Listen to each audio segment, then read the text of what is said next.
पहलंग पियावा छौड़ी काका कैल कौगे भोर के जवनिया छौड़ा गे यार लागल कौरे हे गे पहलंग पियावा छौड़ी काका कैल कौगे भोर के जवनिया छौड़ा गे यार लागल कौरे अगे तारा हनी खूबे बात गे कैसे होलो शुरुआत गे हे गे तारा हनी खूबे बात गे कैसे होलो शुरुआत गे माथा पर सवार रोजे रह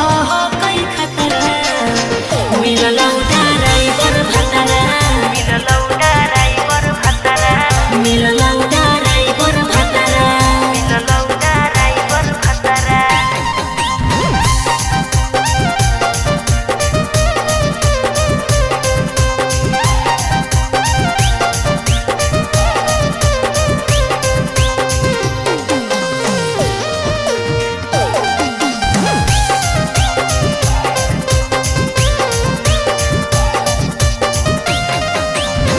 पहलंग भतरा छौड़ी खूबे कामारा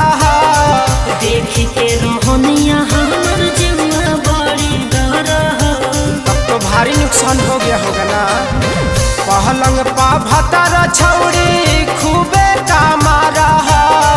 देख के रोहनिया हमर जीवा बड़ी डर आगे इंदल के रखो ही साथ गे ले तो शत्रुघ्न काला सगे गे आगे मुकेश के रखा ही साथ गे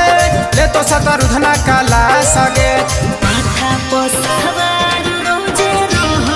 कम खतरा मिललौ